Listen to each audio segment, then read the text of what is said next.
Good morning. My name is Mary Louise Greer. I'm a member of the International Society for Magnetic Resonance in Medicine, and it's my pleasure to welcome you today for a joint presentation with the World Federation of Pediatric Imaging.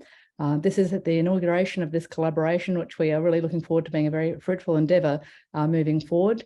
Today is the first webinar on principles and practice of pediatric MR safety. It's my pleasure to introduce our co-moderators today. First is Diana Bardo, who is the Vice Chair of Quality and Safety, and she is based at the Anne and Robert H. Lurie Children's Hospital in Chicago, and she is the Secretary of the Pediatric Study Group of the ISMRM, and joining her from the Society of Latin American Pediatric Radiology and the World Federation of Pediatric Imaging representative is Dr. Carlos Ulga, who is from the Institute del Niño Son Borja from Lima, Peru, and he is the department chief there. At that, I'd like to hand over to them. Thank you. Thank you, Mary. I'm so pleased to be here. We have 4 wonderful speakers. First will be Dr. Michael G. from Massachusetts General Hospital, speaking about building an MR quality program, followed by Mary Louise Greer, speaking about her interesting non-sedation practices in pediatric MRI. And Carlos, you're muted. Did you want to introduce the next 2 speakers? Yes. Well, thank you for the invitation. We're very excited. And then we have Ruth Gorman from University Children's Hospital of Swedish. She will be talking about MRI safety in Children's Hospital, challenge and solution. And then we have another very actual topic, gadolinium versus no gadolinium options in pediatric MRI with Joanna Kastner-Brown for University of Bristol. We all know Joanna, so we are very happy with these topics. All right, I'm going to stop sharing so Dr. G can begin his talk. Please remember to use the chat to send in questions. Great. Thank you so much, Diana and Charlie, for the kind invitations, and for Joanna and Mary and WFPI and ISMRM for the opportunity to speak. I'll share my screen.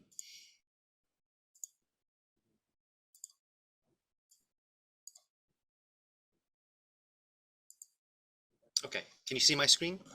We can. Great, thank you. We'll take a whirlwind tour of MRI quality with a focus on building a quality program in MRI. These are my disclosures. So in the time that we have, we'll begin by talking about determinants of MR image quality. We'll then talk about components of MRI quality beyond just image quality. And then finally, the bulk of the talk will focus on building an MRI quality program and how to measure success. So as this audience is very familiar with, there's trade-offs anytime we try to build MRI protocols and with a focus on image quality.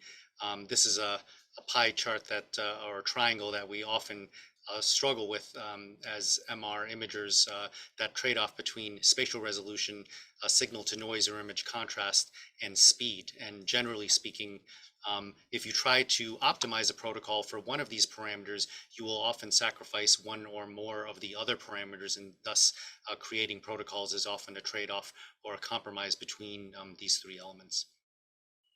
And so in pediatric MRI, we commonly encounter a number of issues that can degrade image quality, including motion artifacts primarily, particularly for children who are imaged awake, and especially for long pulse sequences, poor signal or poor image contrast, leading to grainy images or poor lesion conspicuity, particularly when we try to employ acceleration techniques. And then finally, inadequate spatial resolution, which can lead to blurry images. And the bottom panel is a panel from a paper back in 2020 where we talked about pediatric MRI protocols. And just as you notice from left to right, as you image a brain with increasing parallel imaging acceleration factors, you have that trade-off between image contrast and spatial resolution as you increase your acceleration factors. So again, protocols generally are optimized to balance speed versus signal or spatial resolution.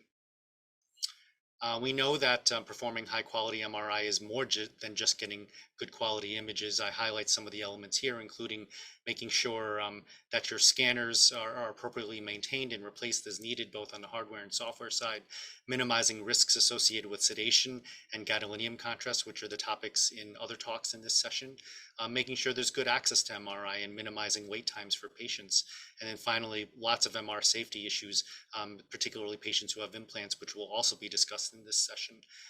So we know that high quality pediatric MRI requires a dedicated multidisciplinary team, including radiologists, technologists, physicists, nurse, and anesthetists. This is a slide provided by our director, clinical director of MRI, Jeremy Harrington, and MGH, just highlighting the fact that MR quality is intimately related to MR operations. And so these are some of the roles that I'll be discussing in subsequent slides, but in roles including on the physician side, on the technologist side, MR physicists, and all interrelating together, where many of the roles that we have related to MR quality also overlap substantially with MR operations. And so the important point being that MRI quality and safety infrastructure that you have in your department is critical and should be closely aligned with MR operations roles. So again, one of the important dyads we have at our department is the MRI service chief, who is a radiologist, and the clinical director, who is a technologist by training. And these two, Jad Husseini and Jeremy Harrington, I show their pictures there, they play critical roles in MR quality, dovetailing with both MR operations and MR finance. So everything from providing leadership for the MR service and interfacing with department leadership in the hospital, to helping to monitor MR utilization and looking at patient MR experience, and then also on the finance side, reviewing annual volumes and revenue and making sure that our equipment is up to date. And again, MR quality really starts with having good team members who have broad responsibilities over the MR service. We also have a division quality director role. Pallavi Sagar plays this role for us in pediatric radiology. In our department, we have one radiologist who serves as the division quality director in each clinical division, and they are responsible for reviewing and responding to all of the quality improvement reports that are filed, which I'll discuss in the next few slides. And they participate in performing root cause analyses to identify when there is a problem with the study. Is it related to human factors or potential systems issues? And then they actively participate in process improvement.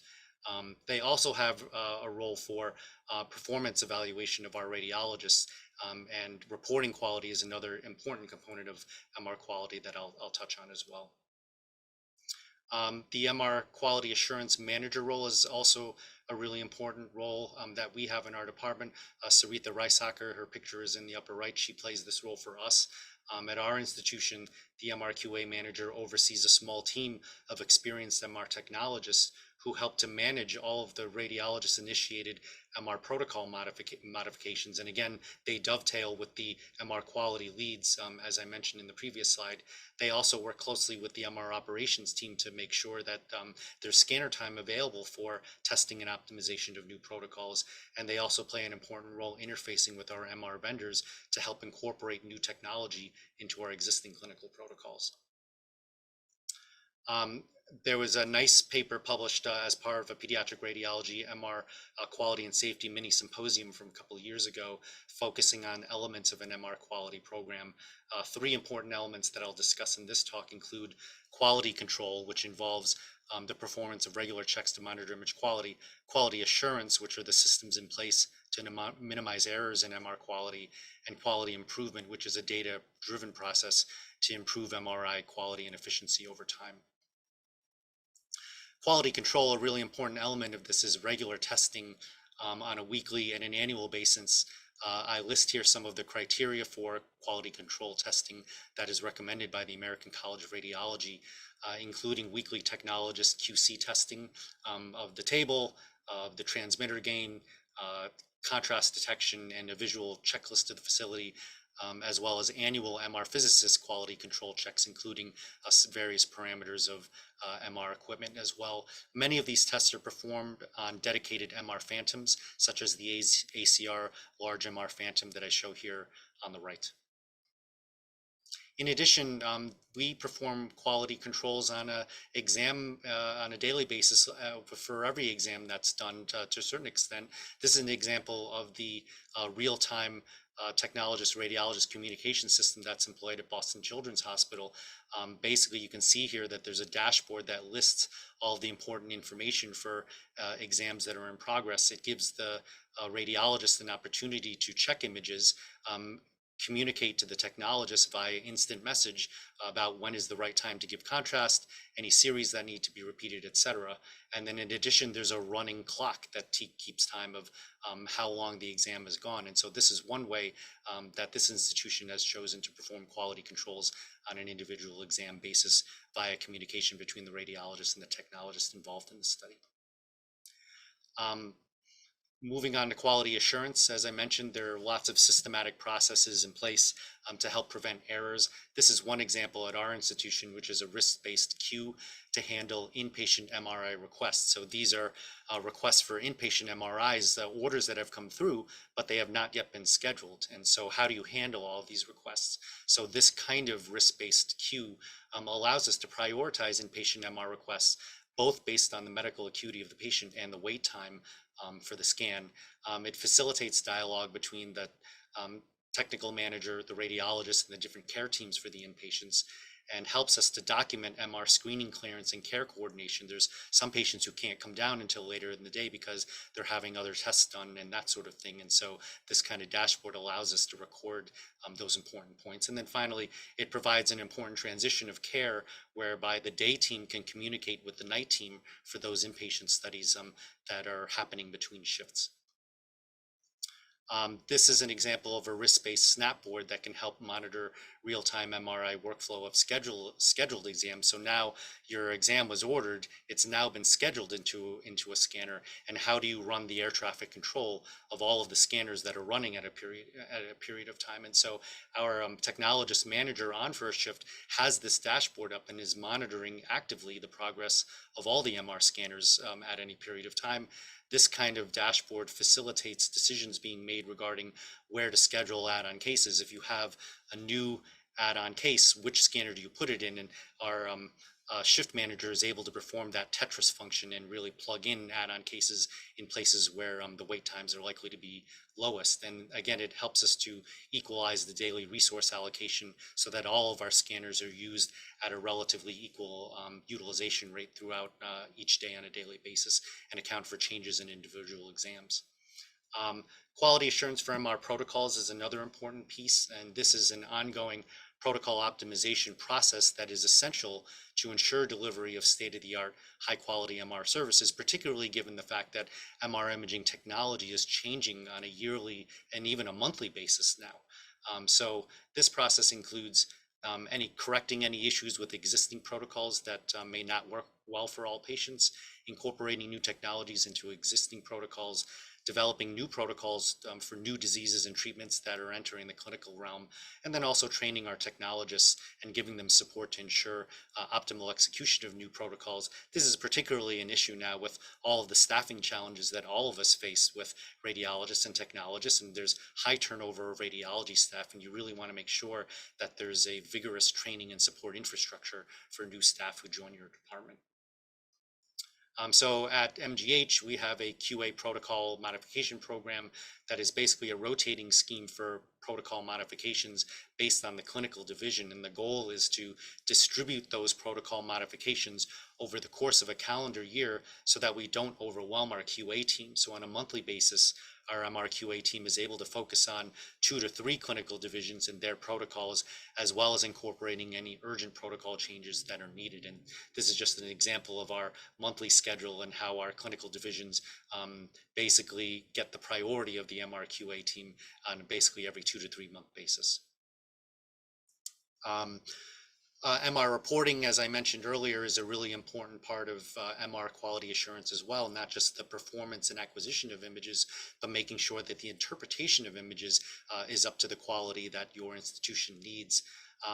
The differences between peer review and peer learning are certainly beyond the scope of this talk, but suffice it to say that most departments have either one of the two in place. A peer review program generally consisting of random selection and review of radiologist reports by a peer radiologist, and any discrepancies that are identified are recorded and quantified, as opposed to a peer learning process where there is group learning of anonymized cases that generally fall into either great call or worth another look cases. And again, they're presented in a group peer learning conference so that everyone can learn from the set of cases at the same time. And again, beyond the scope of the course of this course, how to decide between those two things, but suffice to say, both of them are available for individual departments.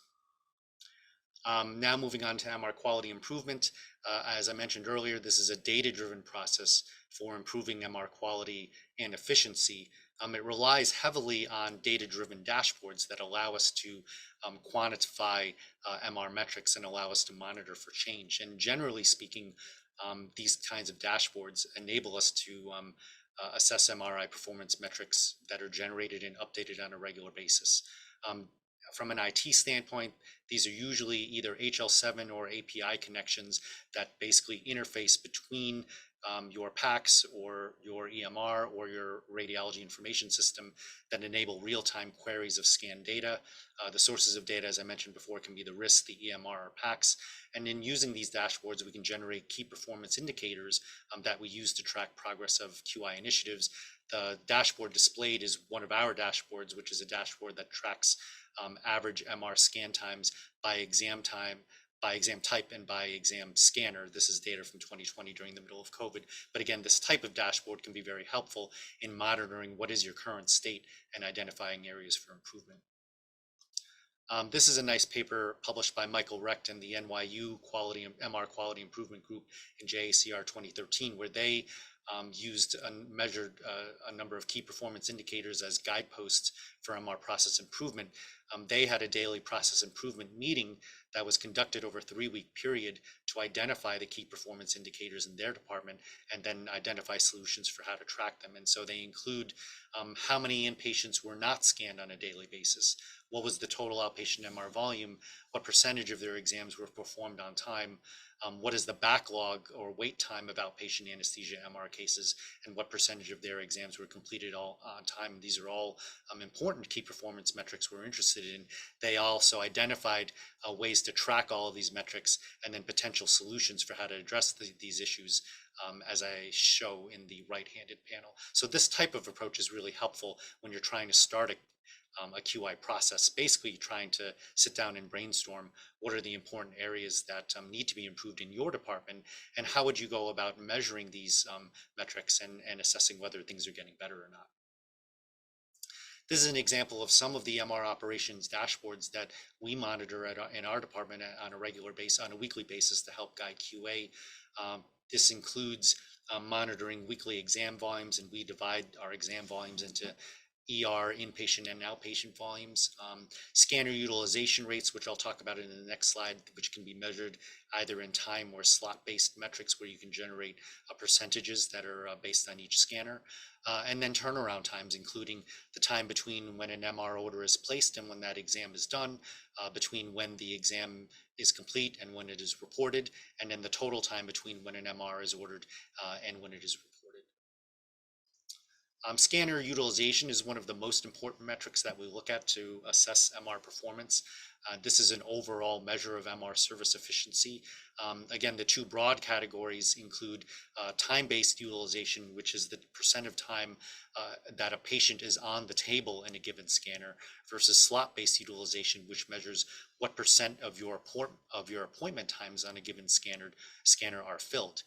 With the time-based method, you do need to account for room turnover as well as scan times. You can have one scan that takes 9 hours, and you can falsely think that that scanner has 100% utilization rate, when in reality the efficiency is very low, as opposed to slot-based utilization, where we know that each time slot can be very variable depending on the type of exam that's being performed, including whether the exam has an anesthesia or not, and what body part is involved. Those time slots can be very different time durations. And so in addition to any scanners you have that have inpatients being done on them, often have one patient that can have many exams or multiple exams, multiple body parts done in the same visit, and that can really skew your numbers for utilization.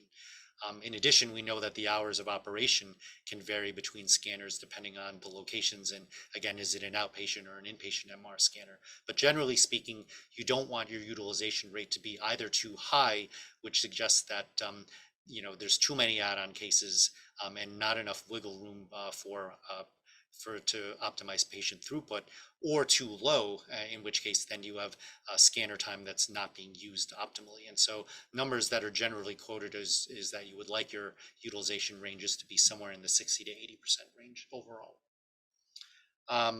This is a continuous quality improvement tool that we have in our department that enables radiologists to provide immediate feedback to our MRQA team during study interpretation. And I show two CQI reports that I filled out recently. One on the left talking about some motion artifacts seen on a coronal T2 fat side, and asking the QA team to double check whether deep learning reconstruction was employed in a particular sequence. And then on the right, giving praise to the technologists who scanned the patient, because the patient was able to go straight from an MRI with anesthesia to an IR guided biopsy of a lesion that we saw. So CQI real type tools like this are really helpful in facilitating communication and giving that feedback in real time, so that it doesn't, while it's fresh in mind and before people forget. This slide is just to remind us that image quality features are really important and should help drive financial decisions over which scanners need to be upgraded or replaced. And this is just to show that we have a grading system for our MR scanners that includes diagnostic image quality, which is based on a Likert scale survey of our MR quality leads in combination with the various technical factors and the age of a scanner, and that these scanner ratings are then given to our operations and finance teams for capital planning and prioritization of which scanners need to be replaced. And then finally, just saying that teaching MR quality can never start too early. And this is a rotation that we've put into place for our radiology residents at MGH, where we give them focused topics related to MR physics, image generation, and MR image quality in conjunction with some of our research faculty at our MRI Martino Center. But again, our MR trainees find that the lessons in MR quality that they learn early on in training are lessons that they carry on for them later in their careers. So finally, quality, QA, QC, and QI are three critical importance of components of MR image quality, and really important to have both a collaborative multidisciplinary team as well as access to important key performance metrics. These are two critical pieces to make sure that you can build and sustain a successful MR quality program.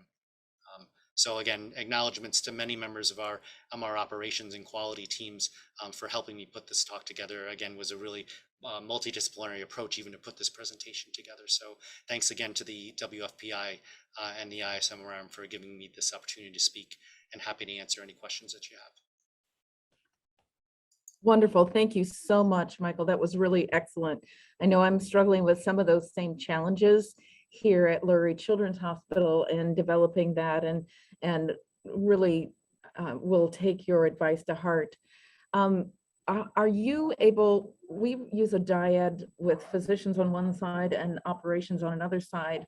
What is your advice about how to bring those two together? They seem a little bit opposed in some instances. Yeah, it's a great point, Diana. And often these dyad governance structures we put into place also reflect parallel administrative infrastructures. So the person who may be your technical manager may not report directly to the radiologist in chief. They may report through an administrative structure that's a different leadership structure than the physician leadership structure. And so that can cause some problems when you're trying to resolve disputes, if there's a disagreement between people in the dyads. Generally speaking, I think we've approached it as each member of the dyad is really complementary. They bring two very different skill sets to the table. And certainly Jad and Jeremy are the model of that. They get on extremely well. Obviously, from a personality standpoint, you need people in these roles who are very collaborative and basically know what they know and know what they don't know and are willing to work as part of a team to get things through. But for example, Jeremy, very well versed with construction issues, with finance issues. So if we're talking about new scanners, Jeremy is definitely an expert having to do with all the pieces involved with the capital planning and the construction. Jad, obviously much more attuned on the technology side and the sequences and the coils and things like that. And so it's nice when they can have these discussions because each of them knows where their strengths are, and so they bring those to the table. It can be more challenging, Diana, I think, when people come to the table and everyone assumes they're the smartest person in the room. I think the first part is probably to make sure that the members of the dyad are willing to have a reasonable exchange of information. I think more importantly, and again, as you mentioned, the fact that they're in sort of parallel administrative structures can also be challenging when there are disagreements. But again, just getting back to the most important thing is to pick the right people, and then we can plug in the knowledge gaps later. Great. There's a question in the chat from Megan Vednias. Does the QA manager role scan as well, or are they more administrative? So they do have, again, I'll speak for our institution, and I know Michael Recht has published on the NYU experience as well. Both of our institutions are similar in the sense that the QA managers do scan, the QA team members do scan, but they have less FTE time scanning and more time for administrative stuff. And I do think that that's really critical. And we know this as radiologists as well. We have to be involved with patient care ourselves in order to understand the problems that need to be fixed. And it's the same way with the QA team. They need to be scanning as well to understand. And then on top of it, as I know many of you on the call are facing staffing challenges in your departments as well. And so, our QA team, as well as most of our leadership, has had to do more scanning and more patient care than I think any of us had anticipated, mostly because we're constantly trying to fill in gaps on the schedule. And so I think whatever amount of time the QA team was going to scan, they're probably scanning twice as much now as they were before. But again, it brings back, I think it's a double-edged sword. On one hand, great that they're able to see the challenges and able to help fix them. On the other hand, some of that rotating schedule I mentioned for trying to bring our new DL recons and SMS and all these cool things that we're trying, and compressed sensing we're trying to bring in, we know that there's a bit of a delay because our QA team is so involved in patient care as well. Yes, and we just finally hired a new physicist who's really going to, will be able to help us in those areas. And Mary Louise writes into the chat that the same at Sick Kids as it is at your place and here, is that they have semi-protected time. And so, yeah, it's the staffing issues are really broadly felt coming out of COVID. I don't know where the end with this will be, hopefully sooner rather than later. Another question in the chat from Damien McHugh: how much time per week is allocated for protocol optimization? And do you take time out of your patient schedule for that? Yeah, we have some dedicated research MR scanners at our Martino Center, but they're in Charlestown, physically separated away from the main campuses. So we do have regular time on our research scanner to do protocol optimization, but almost in every case, before we actually go live, we want to have them optimized on our clinical scanner. So generally speaking, we tend to reserve times, usually either first thing in the morning and or late in the evening on those scans. So in terms of time per week, I would say it obviously depends on the scanner and how much that scanner is being used. But generally speaking, if we need to, we try to have a handful of hours each week on each individual scanner. The other issue being that, I'm sure with everyone, you have different scanners of different vintages, right? So you can be optimizing your scanner on your latest, Siemens Vita, but then you have to go back and retrofit it to your 1.5 scanners and those who have older software. And I would say that's probably the biggest thing. And I know the vendors are working on trying to propagate protocols where you can install and optimize on one, propagate to the rest. The problem with that is generally that's only for scanners on the same software platform. And so then you need to go in a manual way on all of your scanners that have older software or, less sophisticated coils. And I would say that's the majority of where that time is spent, is actually going through on the non-optimized scanners and trying to get them as close to possible as what you'd like. Great. Thank you so much for your time and expertise. We've really enjoyed hearing from your points of view here. And now I think it's time to move on to our next speaker, Mary Louise Greer from the Hospital for Sick Children. If you would stop sharing, Michael, that would be great. And then Mary Louise is going to talk about non-sedation practices in pediatric MRI. Mary? Great. Thanks very much, Diana. Great talk, Mike. Thanks very much. And I'd like to, sorry, I'm just going to move some things off my screen here. So thanks very much. I'll be sharing with you my experiences and some of the literature regarding non-sedate practices. I have the following disclosures: that I have an investigative research grant, as you'll see here, and also I'm a dog lover, which is possibly also a little bit of a conflict of interest. The learning objectives for this period of time together is hopefully you'll understand the benefits and risks of moderate to deep sedation and general anesthesia in pediatric MRI to a higher level than presently, that you'll be able to describe non-sedation practices and implement or indeed enhance your existing pediatric MRI non-sedate program. As you've heard nicely explained by Michael, that MRI in pediatric patients is quite challenging, but the key features that we want to achieve is a diagnostic study in a timely manner, and that means in the length of time, but the time it takes to actually get to do the scan in the first place, and in a cost-effective manner. The challenges that get in the way of doing this are claustrophobia, the length of time of the scan, the loud noise, and an unfamiliar environment, which is particularly challenging for children. And that lends us to do more children with MRI under anesthesia or deep sedation. And we really have to ask ourselves the question, who's always going to need a GA, who might need a GA, and who's never going to need a GA? So one way I can try and think about this for myself is to think about the traffic lights. And really, first up, doesn't matter what we do, there are certain patients that are always going to need to have a general anesthetic. And we just need to get on with that. And aren't we lucky that we have that option? It will typically provide diagnostic quality imaging with no or minimal motion, and that depends on your anaesthetist, in a predictable time. But that comes with trade-offs.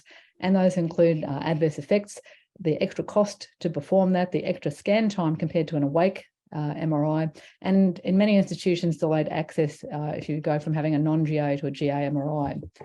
Fortunately, adverse effects in this group are actually relatively rare, and particularly in dedicated pediatric institutions with great anaesthetists, and the major morbidities are relative, even more fleeting in terms of the number. Typically, complications that are mild are on the respiratory side, and mild cases of hypothermia, hypotension, and bradycardia. What's particularly concerning in the last few years has been this recognition of a concern around neurocognitive impact. This led the FDA in 2016 to apply effectively a black box warning regarding the studies on younger children, and particularly those with longer duration general anesthesia. There is a lot of work that's happened since 2016, but again, the information is variable in terms of what is a true impact versus a perception of an impact. And I think the main key concern we have here is that we have to be mindful of how we can avoid that and recognise those cases that are likely to have longer scan times. And a paper led by Dr. G has shown that those include scans where you have more body parts imaged, higher ASA numbers for the anaesthetic risk score, and oncologic diagnoses. And on the technical side, when we're scanning at 1.5T versus 3T, or use gadolinium.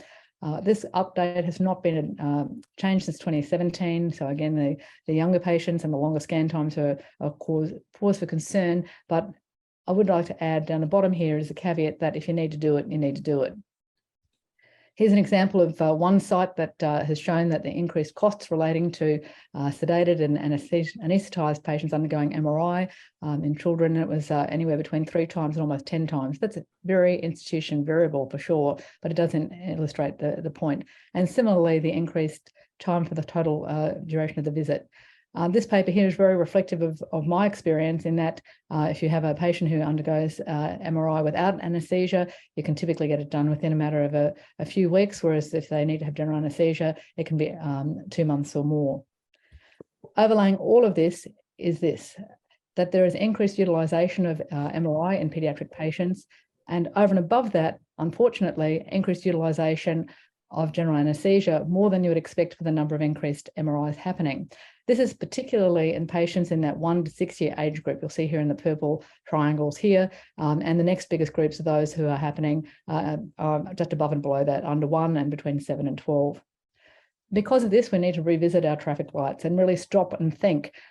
We know which patients are definitely going to need an anaesthetic, and they're probably patients that are going to have developmental delay, patients who have cerebral palsy, may not be able to comply and have irregular contractions, post-op neurosurgical patients. But what about the rest of the patients? Well, they might need an anaesthetic, but perhaps if we try these non-sedate practices, maybe we can avoid that.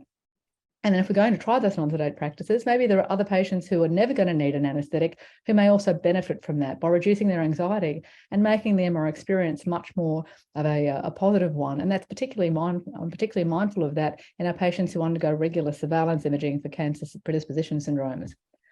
The different strategies we have available to us include strategies around preparation, training, distraction, and sleep manipulation, as well as reducing anxiety.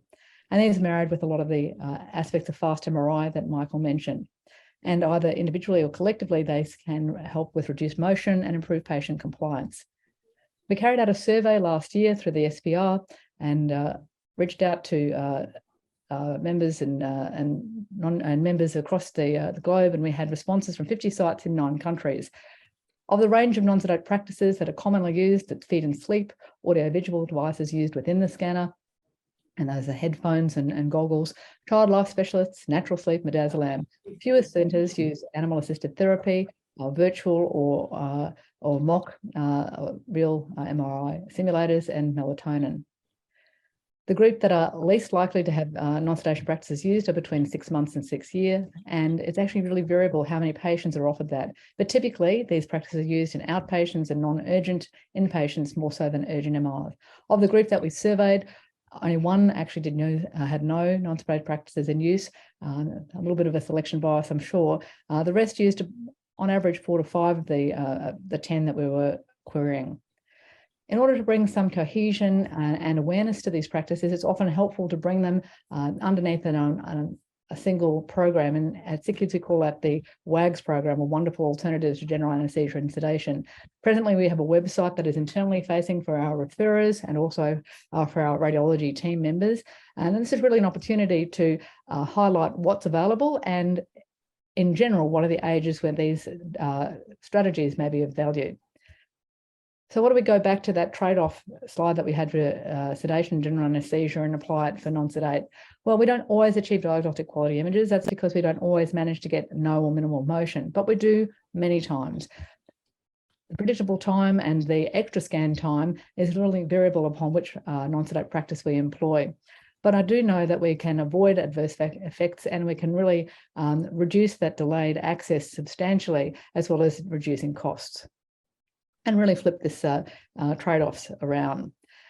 It's a really busy slide, but it really is just to emphasize to you that there's a lot of evidence showing the effectiveness of these strategies, whether the strategy is one for the patient to be scanned awake or asleep.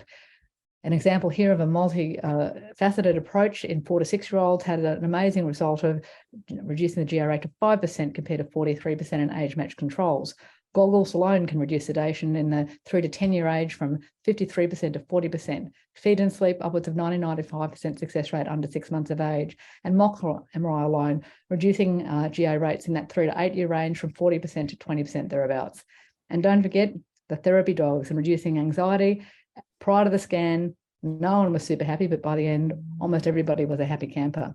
So it really does work. Not every time, but often enough that it's worth trying. And it comes without significant trade-off in terms of time. When we looked at our animal-assisted therapy program, compared it to age-matched controls without anesthesia and those with anesthesia, there was no significant time difference in scan time or total on-table time. But again, 90% success, there's a small number that may still need to go on to GA. When we started our mock service and compared it to those patients who would otherwise have had a general anaesthetic, for about 100 patients, we had a saving of about $120,000 over the year. There was some setup costs that would take about 3 years to reverse because our mock scanner was actually quite an expensive device at the time. But after the 3 year mark, we had managed to recover those costs. And that definitely differs from what device, what non-sedative practice you're using and your institution as to the cost savings, but they certainly are real. So now working our way through the different specific strategies. So when it comes to preparation, I really can't emphasize how strongly enough the role that the child life specialist can have within radiology in general when caring for imaging in children, but particularly in MRI. That can be helpful across all ages, but particularly in children who are developmentally delayed, have high anxiety, behavioural concerns, or autism. There's really no exclusion. Whether or not you have the benefit of a child life specialist in your department or not, there are many strategies for education that can be obtained online or through books or pamphlets in hard copy in your department. We have a little booklet that we have developed for our child life specialists to read with our young patients, with talking through the journey with Lucy and Joanne, the handler.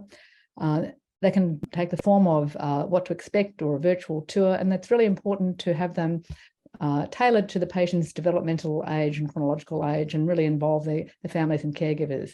They can start to be part of a training process with giving advice around breath holds and lying still, such as the enterography tour we have in our young patient with inflammatory bowel disease, Maddie, who shows how to lie still and hold your breath.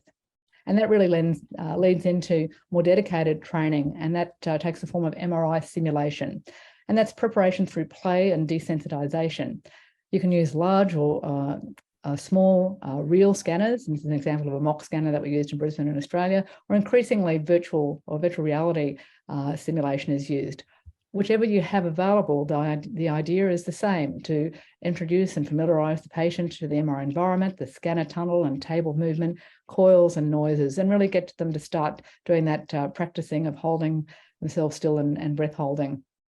A recent study was actually of adult volunteers who had underwent both mock and virtual reality, found that they had similar degrees of anxiety for both. Indeed, when they looked at the drilling down the numbers, even though it wasn't statistically significant, they were slightly more relaxed and more comfortable with the VR simulation, even though the mock seemed more real.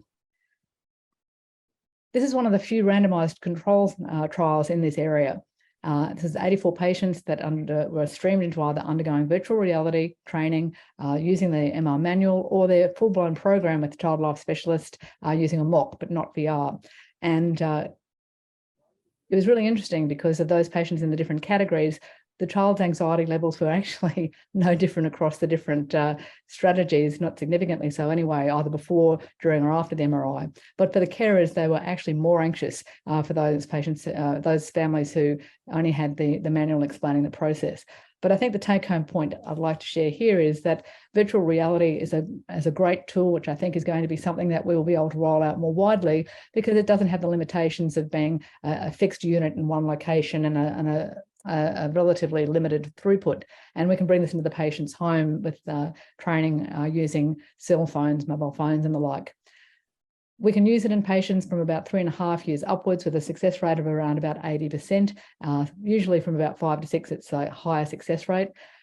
The contraindications or exclusions are typically chronological developmental age of under 3.5. Cerebral palsy, mainly because they just can't comply and lay still. They don't have control over spasmodic contractures. And usually the patients who are in that immediate postoperative period, particularly neurosurgery with cerebral irritability. As per Dr. G's paper, the longer the scan time and the more body parts, then it's less likely to be effective. But you can really use any kind of device that can help. Everything is valuable, whether it's like a little toy model or a little slinky that you pull out that you get from one of the local toy stores that they can crawl through and have in a waiting room, or the full-blown model. Everything has value. In terms of distraction, using those VR headsets while the patient's having the IV in, or the animal-assisted therapy and the child life specialist can all be helpful in reducing levels of anxiety and allowing the patient to proceed to the next step of scanning.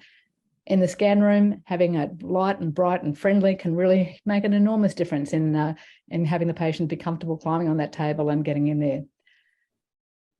Headphones, video goggles, or indeed also having things like the mirrors can also be helpful. Same sort of age range as we saw for the simulation. And if you have only one thing that you offer in patients who are in this age group up, please use this. It gives buy-in for the patient, whether they can choose the movie or music they want to listen to. It doesn't impact on image quality. Make that your priority to offer to all of your children of the suitable age. In terms of sleep manipulation, feed and sleep, or feed and swallow, as it's sometimes called, is absolutely wonderful in children under 6 months of age. Again, success rates around the 80 to 90% rate. Sometimes you need to have a couple of goes, though, to get those success rates. So you have to be willing to try and fail once or twice to avoid that general anesthetic. Less effective as they get older, and because they're having a feed just before they're on the table, it's really not suitable for children with really severe gastroesophageal reflux. You can use the beanbag device, sucking the air out, or like a blood pressure cuff and pumping the air up to create that cradle. Plan it around nap time. Give yourself extra time, because sometimes it does take time for them to fall asleep before the scan. Swaddle them tightly. Make sure you cushion their legs apart or their arms away from their torso to avoid burns. When you're preparing them, having a dimly lit room that's quiet, and in the scan room, turn the lights down, have their earplugs in, and use noise reduction strategies. And if you need to, you can also have those have them suck a little dummy or pacifier with sucrose. Again, if you don't do anything else in this younger group, this is the one to try. Natural sleep is used fairly widely, but it's not as successful. The success rates sit around about the 25 to 50%. It's in that really challenging group of sort of 6 months to about 4 to 5 years. Worth trying, though. You have to time your scan to nap time around the patient's natural bedtime. Ask the family not to have them fall asleep in the car on the way in. Very challenging. Again, think about the environment. Dim the room lights, goggles or eye covers in place, and noise reduction. Melatonin is used relatively infrequently. There are a few caveats to what to use, but it's certainly something to consider. The last main category is alleviating anxiety, which can also have a role in reducing the need for anesthesia. This is where my bias comes in. Animal-assisted therapy. We've actually had to suspend it during the pandemic, but prior to that, we were up to three dog handler teams, effective in children 3.5 years and above. Same sort of restrictions in terms of stimulation, but the added thing that we have to be mindful of is if the child is a carrier or infected with MRSA, VRE, or CRE, we don't want the child to transmit that to the dog and then to subsequent patients.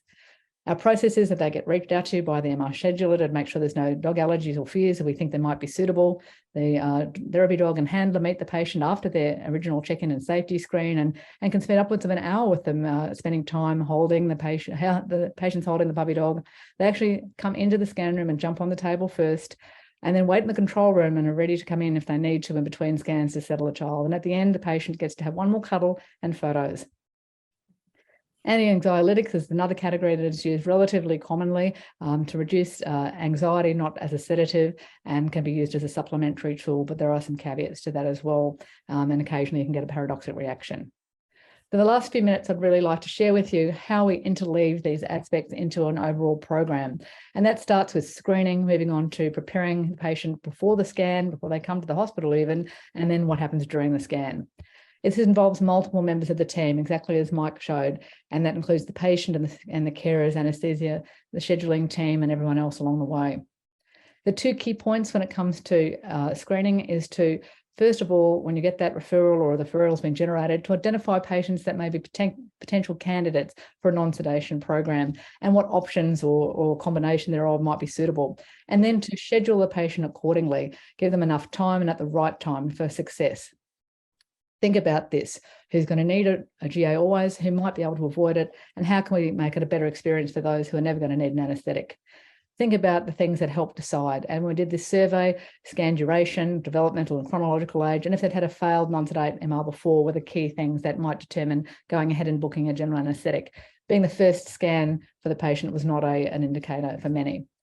Who decides to go ahead and use non-sedation practice is varied. And indeed, for the majority of the patient, at the time, it can be the parent, the referring physician, or the radiologist or technologist, but the patients are also part of the decision-making tree. I really advocate that you have some clear steps put in place to really prompt identification of these patients. And that can be at the time of an electronic ordering form with a referring physician, when we protocol it as the radiologist and the schedulers, and this is an example of what we have in our EPIC system, and our MR nurse who does the final determination of suitability to try non-sedate versus GA. Embed it in your scheduling. Make sure that you think about it at the time of when you're doing the study. And we know that it's not 100%. I've shown examples of 80 to 95% success rates and others that are less successful. So do consider what you might do if it doesn't work. It may be something that you need to do very urgently, shifting them to a GA depending upon the diagnosis urgency. If you're at an institution that has very long wait times for a GA, you may need to preemptively book that and then cancel that if they succeed with the non-sedate. And then depending upon the patient's geographic limitations and social factors, you might need to think about a different pathway, but think about that ahead of time. We've already talked about the different steps regarding preparing the patient for MRI, but a key component of that, regardless of the strategy, is to communicate that with the family. Let them be part of the discussion and let them know clearly what the intent is of each of those different components. And that can be through verbal or clear communication, but really set the expectations, and that improves your chance of success. Lastly is managing what happens during the MRI. We've already touched on the environment, having it light and bright for the older patients and dim and quiet for the younger patients, having a set of distractors that are suitable for the patient's age and overall morbidity and morbidity setup.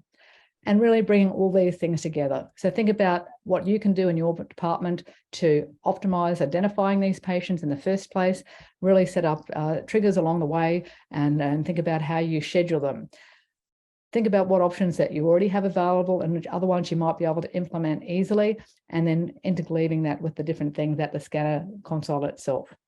And then hopefully you'll be able to have diagnostic quality imaging in a timely manner that doesn't cost too much, regardless of whether it's with or without general anesthesia or sedation. I have to thank my many partners in crime, both two-legged and four-legged, that are part of this whole team, but especially our patients and their families and our many members of our team to make these things happen.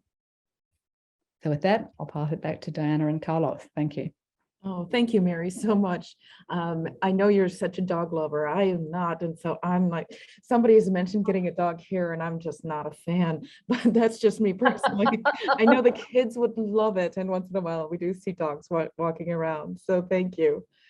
Melanie Benjamin has written into the chat that thanks so much and that you echo many of the experiences they have between 4 and 10-year-olds and all your great tips. She says that they've made a mobile phone app used in 2D or VR mode and made it so-called white label fashion so that they could customize it, or it could be customized, I guess. And she actually put into the link a link to into the chat, a link for that. So I think I actually might be doing that. I know that we've been utilizing for our feed and swaddle babies recordings of the magnet sounds to put them to sleep for a week or so at home before they come in. Have you incorporated that in your practice? We don't send them the noises home. Our child life specialists certainly share with them some sites where they can listen to that. And when we had a safety talk at ISMRM last year, we had one of our speakers talking about advising the patients with the families with the young patients coming in before they come in to actually vacuum close to their baby before they come into their MRI. So sometimes it can be the simplest things, that can make a difference. When I first started using the mock MRI in Brisbane, we used to have them come in for a separate session on a day apart from their actual scan. And then we found out that it really didn't make that much of a difference. We would bring them in earlier in the day, try them in the mock. If they passed, they had a go, and most of them succeeded. And some of the families wanted to try anyway. So in fact, once they'd gone through that process with the mock scanner, they were able to actually go through the clinical scanner successfully. But one of the patients the family shared with us that when we were doing it a day or two earlier before their clinical scan, that their way of practicing at home was to have their child under the coffee table, saucepan on their head, wooden spoon tapping on the saucepan. So they get used to that narrow environment and the sound. And I thought sometimes simple things work. What our QA MR manager actually had her child needed a 5-year-old, I think, needed a scan.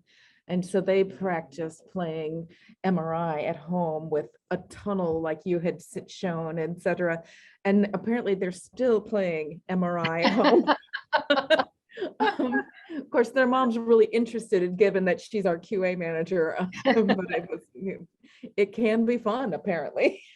That's exactly right. You don't need it to be a traumatizing experience. Anything you can do to make it a positive experience I think that we really do have to be mindful of that when we're dealing with children, that this is their encounter with MR and radiology might be only one part of many things that they're going to be going through. And we really do have to keep in mind that we don't want to have one successful MRI that's got, perfect, no movement, all the rest of it, and a child that's terrified of coming to medical imaging there on in. So I think having those headsets and the music and the movies and, those things, offer it to everyone who's of an age that's suitable. You really need to make it a positive experience. And that's the feedback we get from our patients, that they get, they find it can be challenging, but there are steps that we can do that can make it easier. Mm-hmm. So Carolyn Costigan in the chat writes, do you ever use MTI scanners for children's scanning? I personally haven't had experience with the open scanners. I've met with some of the people who there's a in Vancouver, I think there's a MSK research scanner that's used there. And they mostly use, I think sorry, that's my puppy dog. Quiet up until now, he wanted to make his presence felt. Excuse me for 2 seconds while I just close the door, sorry. It can work against me if I close the door early. He starts to bark. So I haven't personally had experience with that, and the sites that I know I've used have mostly been in research facilities and outpatient. I'm not sure if anyone else has had experience with that. We had an open scanner when I was in Oregon several years ago, but it was in an outpatient area, so it really wasn't used much for children.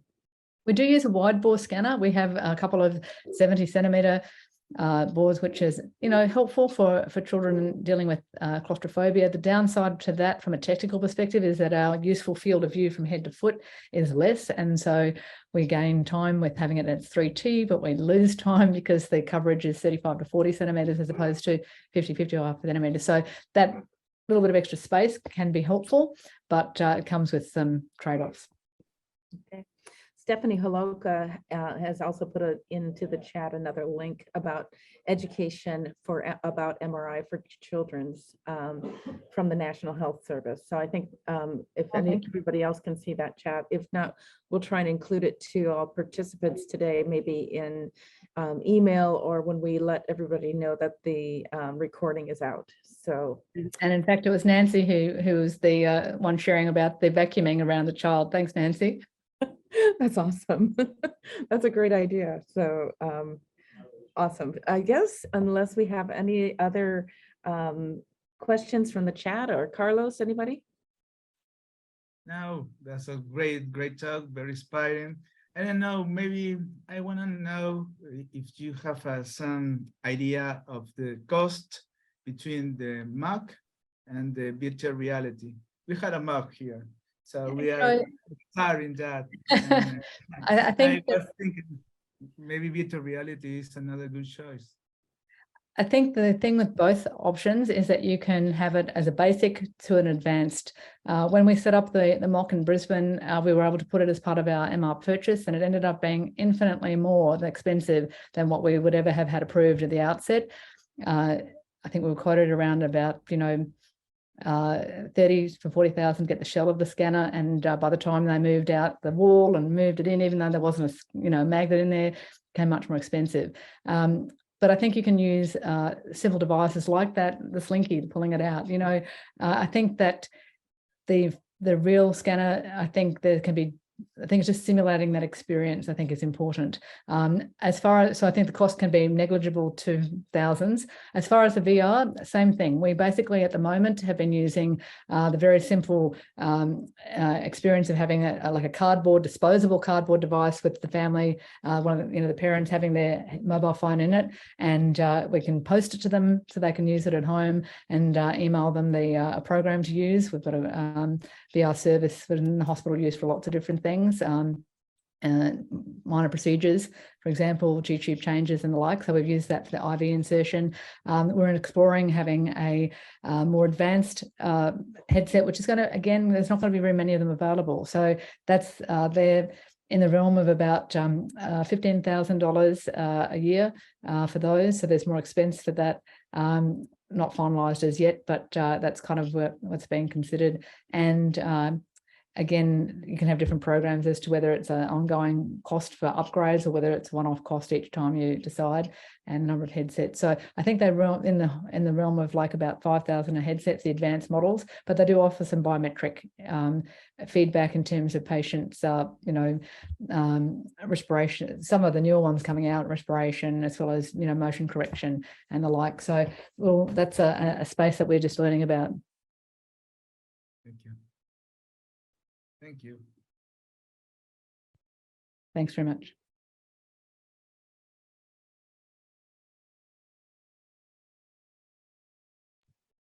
All right, great. If Mary will stop sharing. Carlos, you want to introduce our next speaker? Yes, I want to introduce the next speaker.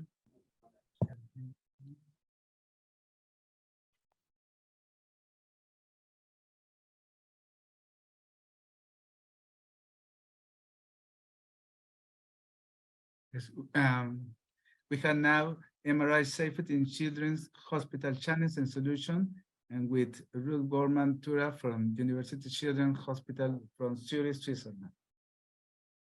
Yes, thank you very much, Carlos, and thank you to the ISMM and WFPI for inviting me to speak today. So just to start out, if you look at the safety profile of scanning children versus scanning adults in MR, just as a starting point, I thought it might be useful to think about firstly what's different and what's the same about the safety profile.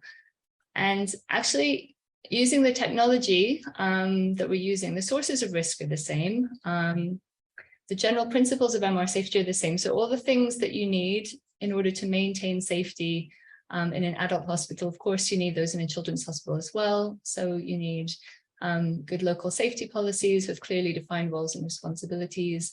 You need consistent access control, thorough screening, extensive staff training. You need procedures for reporting incidents and near misses and doing implant safety, etc. This isn't an exhaustive list, but basically many, many things are the same.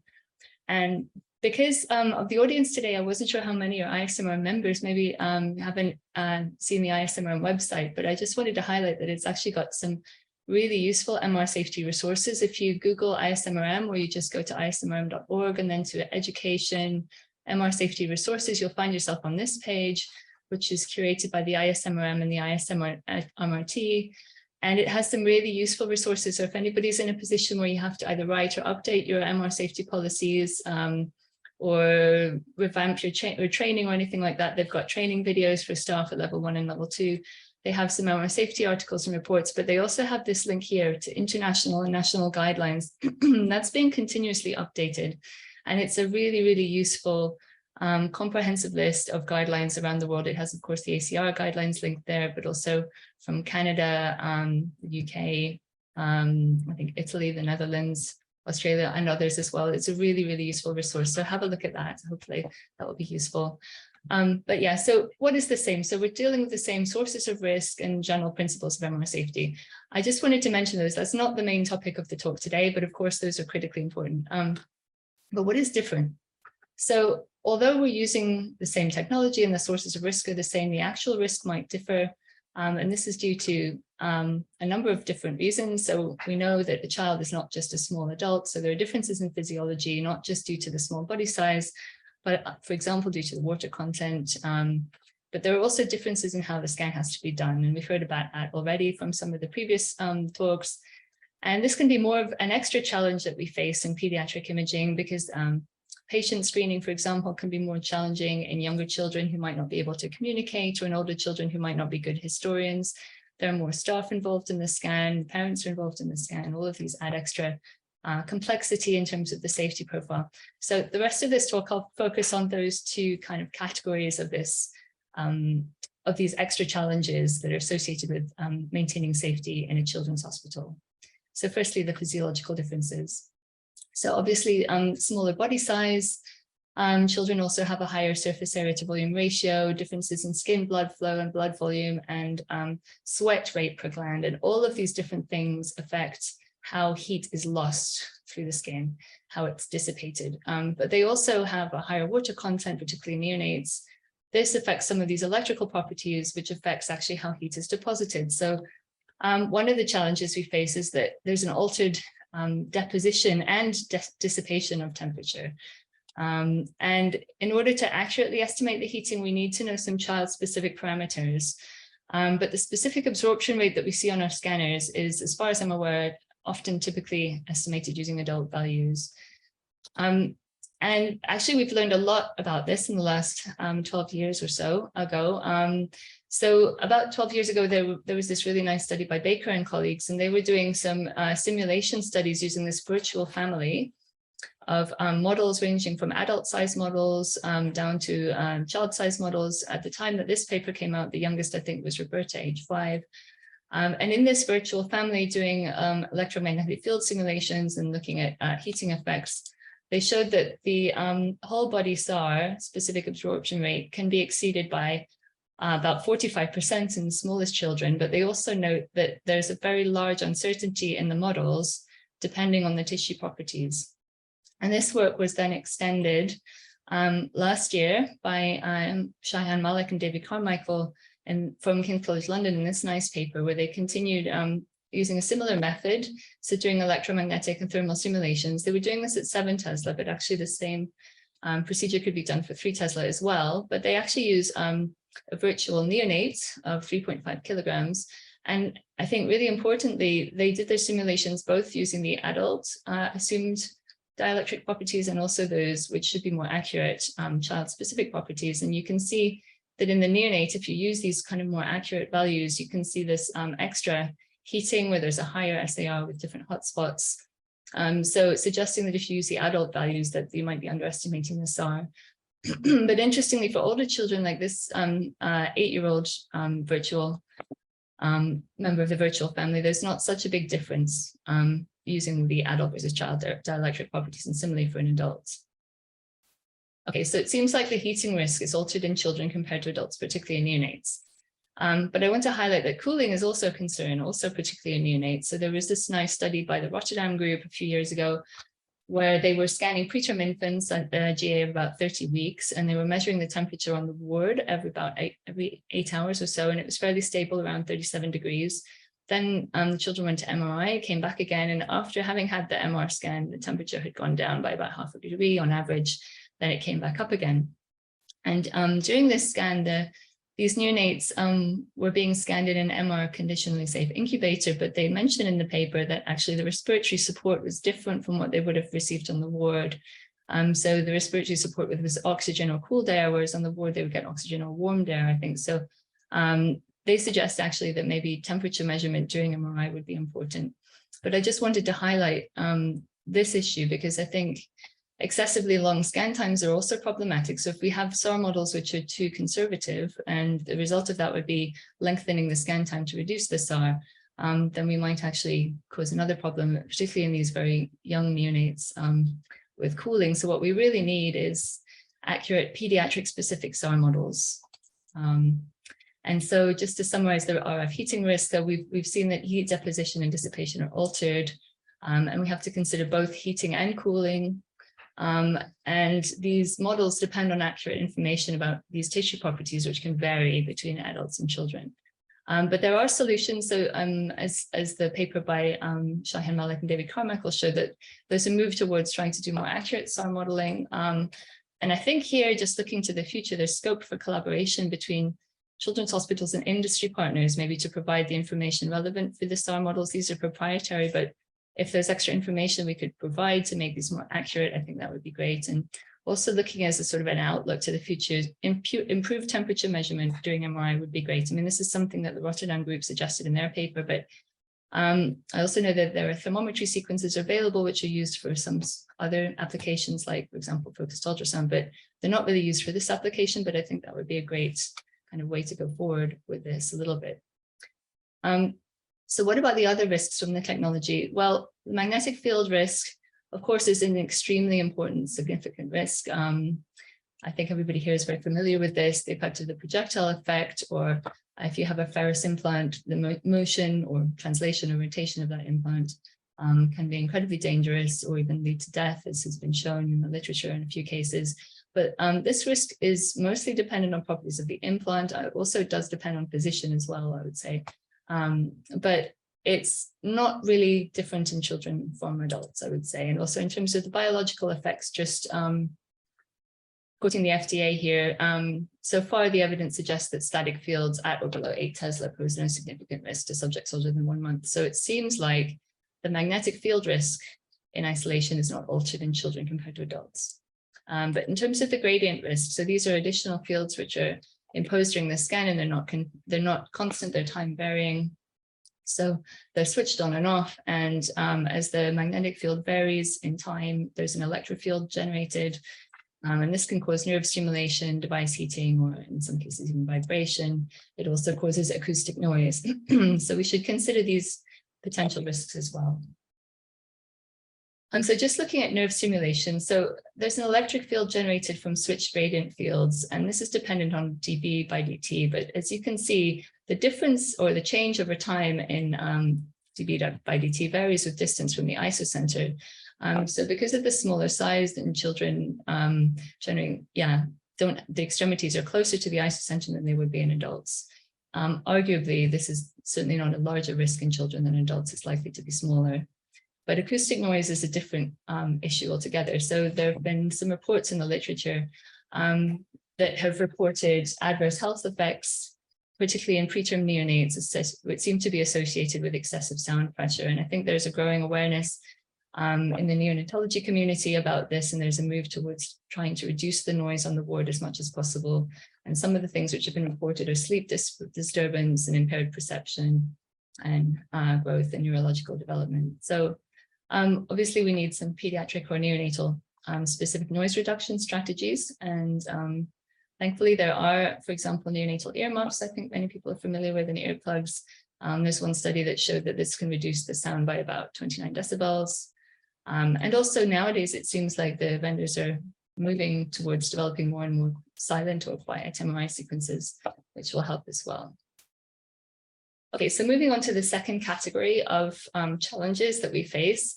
So as we've heard already really nicely from Mary's talk, so young children often need sedation or anesthesia for MRI, although there are some great alternatives to that now. But if you are doing scans under anesthesia, then there are additional personnel and equipment that are needed for the exam. And also there's no feedback available during the scan. So the patient can't tell you if they feel something warming or tingling or anything like that. So that's one risk. And then unsedated children may require a parent to accompany them into the room. Then of course you need good procedures for screening the parents and documenting their answers. Children are not always reliable historians. And so the ACR and some of the other national guidelines suggest that teenagers be double screened with and without a parent present, just in case they know of metal in them that they don't particularly want to reveal in front of a parent. There's a higher risk of foreign bodies in children of certain ages. And so if there's symptoms or suspicion of this, then additional screening might be needed. Artifacts, for example, we've already heard from motion, but races, of course, as well, can also affect exam quality, and some contrast agents also not certified for use in young children. So these are some of the other procedural challenges which we face. So what about solutions? So we've heard already about some fantastic solutions for anesthesia. So for neonates up to 4 to 6 months, scans can be done under natural sleep. This is the feed and wrap method, which works really, really well. And in older age groups, we've already seen that actually some patients can get through the scans really well with additional support without anesthesia. But if you do scans under anesthesia or sedation, and you have an anesthesia team in the room, then I think the most critical procedural change to try to maintain safety is to do regular staff training in a kind of a targeted way, and particularly specific training for the anesthesia team, where they really practice responding to an emergency, doing emergency and code procedures and a good collaboration and strong MR safety culture within the anesthesia team is critical. And I think they're really, they're not occasional visitors, at least in our department. We've only got 2 scanners. We've probably got an anesthesia team in the unit every day on one or other of the scanners. So they're sort of very much our partners, and we need to build a very strong MR safety culture within that team. So the solutions are really to do as much training as we can and to try to target it. And just little things like trying to plan it in the best or the sort of an optimal way. So typically we often have new staff starting on the 1st of the month, actually. So we time our basic MR safety training to be on that day, late in the afternoon. So right after their hospital induction, they come, if they're going to be working in MR or might have to come to MR, they come to us and do the in-person training there. Refresher training also can be done in a kind of an e-learning thing that we set up during the pandemic. But for anesthesia in particular, we have this specialist training, which happens during their annual further education session when the whole department is there. And they go through in sort of small groups and practice code procedures on the scanners with a volunteer. And I think one critical thing here is support from management to be able to free up the scan time to make sure this can happen in MR during the normal hours when actually as many staff members are around as possible.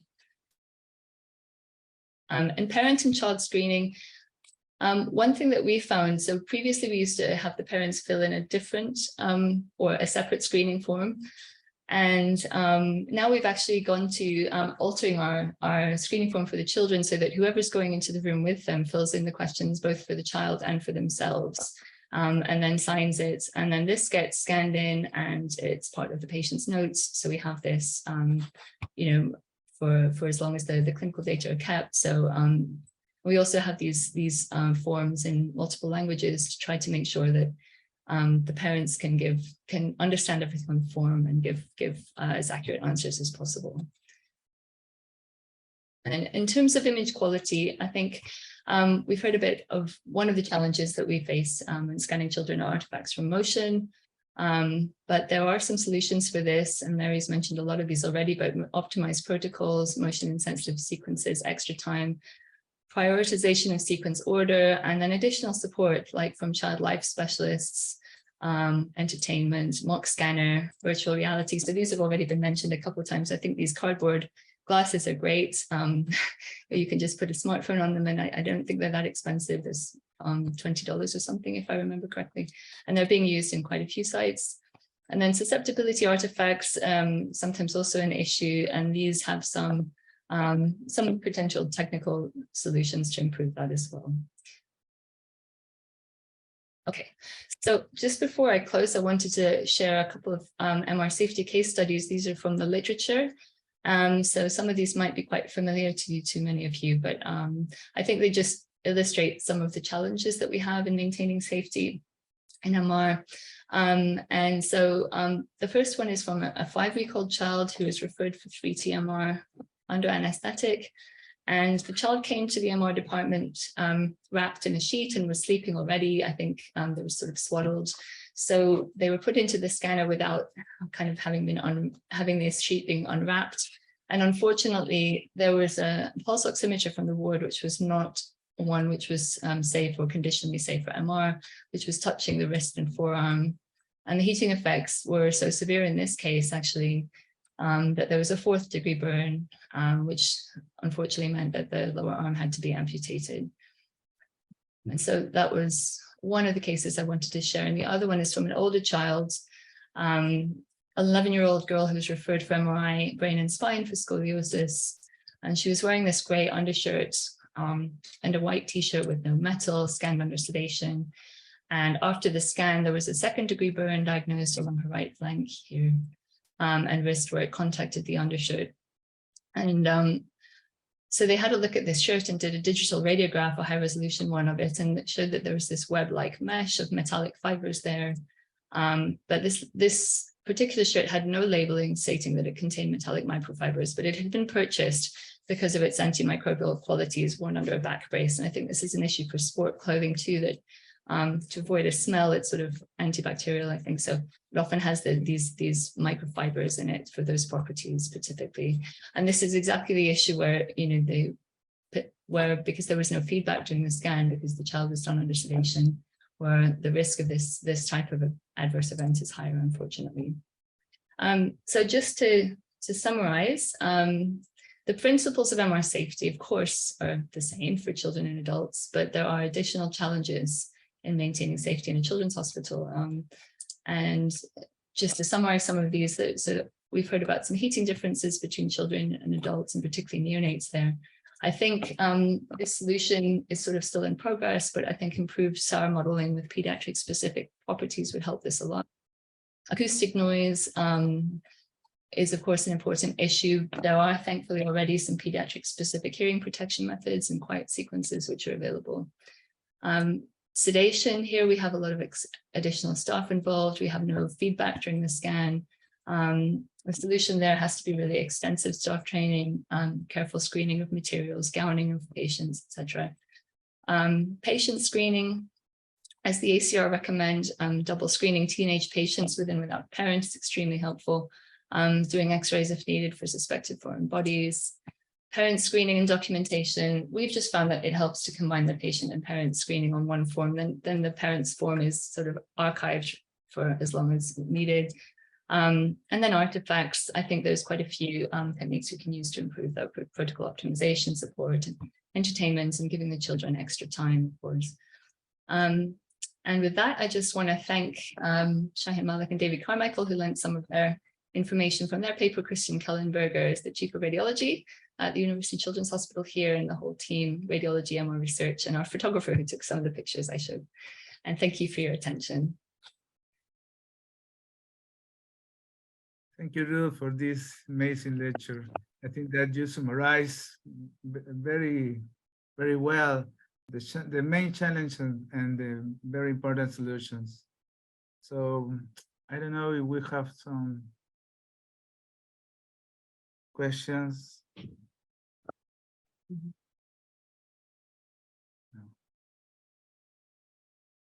No. Diana, do you have some question? I keep trying to hit my unmute button at the wrong site. Ruth, do you have different phantom sizes that you're scanning at your institution? Is your physicist involved in any of that? And what kind of scan parameters are most important to change? Phantoms yes, we do have different size phantoms, yeah. Parameters to change for which sort of protocol, or to address the motion? To reduce SAR values, like for a right, yes, of course, yeah.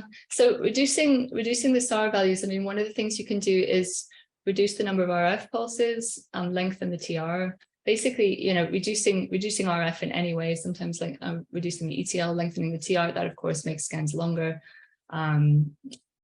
Reducing the flip angle, yeah, these sorts of things can reduce the SAR. Okay. And it is very useful to put a phantom in with the patient weight. So if you have a conditional implant, for example, where you want to minimize the SAR, we often first go in there days beforehand with the phantom, put the patient weight in, and then check all the parameters so that we've got it kind of optimized before the scan comes, before the patient comes with the scan. Okay, that's awesome. Since you bring up implants, may I ask, are you routinely scanning cardiac implants such as abandoned pacer leads, or is that something that's still not done in your institution? Yeah, we've done a few. I wouldn't say routinely. we've done some. Yeah, I think more commonly we're scanning electrodes for epilepsy monitoring post-surgically, and some other, occasionally vagal nerve stimulators. So a spectrum of other implants. Not so often. We've done a handful of pacemaker patients, but not very often. There's several comments from different people in the chat regarding a sound hood and a foam dome. Can you speak to that? So I see one question. Do you have a complete protocol with silent sequences and all the necessary waitings? No, not yet. We don't, I'm afraid. Yeah, that would be nice. We're getting sort of one sequence at a time and sort of evaluating those and making sure we can get the quality that we need with those. But we don't yet have a full protocol, but it looks like it's moving in that direction. So, you know, I think I'm hopeful that in some time it might be possible to do many more scans with quiet sequences. And Michael G asks, do you have thoughts on the use of multi-transmit RF to smooth or reduce SAR, especially for fetal MRI? Yeah, that is a really good question. I have to say I'm not really an expert on multi-transmit at all. I I would have to defer to experts in that topic. I think that, yeah, the STAR modeling there, I guess, is probably pretty complicated, but it's being done, I know, by quite a few groups who've looked at this.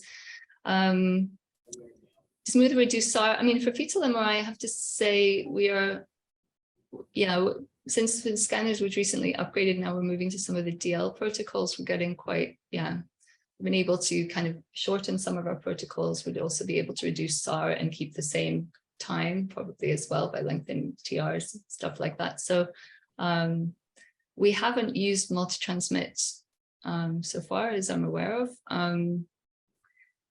But that's an interesting point. I think some of the early simulations which were done of SAR were done specifically for the fetal case. They were presented by Jeff Hand quite some years ago at ISMRM. There was a paper afterwards where they were looking at where the hotspots were. And if I recall correctly from those initial presentations, some of the hotspots actually were in the mother and not in the fetus. But I'd have to double check that paper. But yes, there's been quite some work done to try to understand SAR in fetal MRI as well. Oleski Omelchenko asks, what do you think regarding synthetic MR sequences for shortening scans?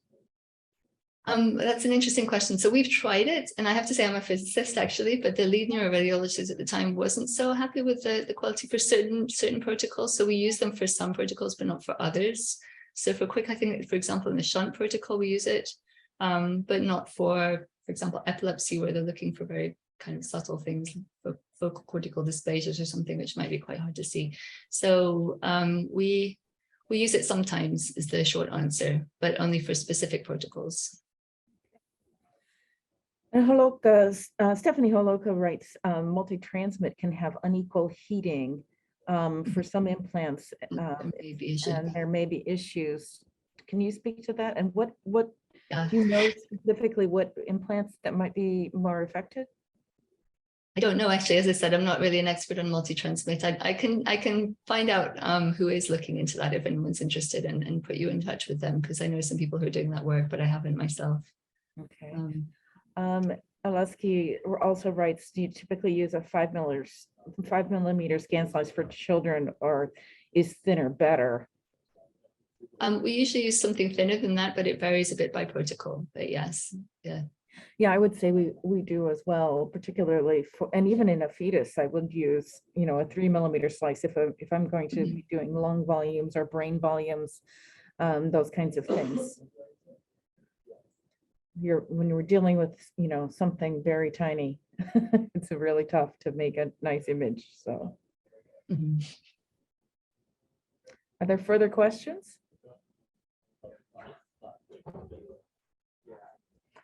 Okay, thank you so much, Ruth. That was very interesting and gives us lots to talk about and think about. I've made several notes of some of your references that you use so that I can actually look them up and then pass them on. So thank you so much. Thank you. Carlos, would you introduce our last speaker? Yes, finally we have Joanna Casnia-Brown for Bristol University in the UK. She was our past president of WFPI, and she will talk about gadolinium versus no gadolinium options in pediatric MRI. Right, can you see my screen? Yes, we can see it clearly. Oh, fantastic. So good evening, everyone, or good evening in UK, and good afternoon everywhere else in the world. And so today the last topic of our event will be a little bit more clinical, because I'm going to talk about the options in pediatric MRI, and we should be using gadolinium or not, and in which situation. So looking through the different options, why do we worry so much about the gadolinium? And what we know about this, that the gadolinium is the rare heavy metal with atomic number of 64. And what is really important for us using it in MRI, that above 20 degrees of Celsius is the most paramagnetic material in the nature. So if we have a problem with gadolinium, we can't really replace it with anything else, because it's the best. And it's the best because we have 7 unpaired electrons, and this is the greatest number of unpaired electron spins possible for atom anywhere. So we really want to have it in our MRI imaging. And what do we use the gadolinium for? That gadolinium giving to our patients will shorten the spin lattice relaxation time, which means that it will be a brighter signal and the more sensitive of specific tissue on T1 weighted images.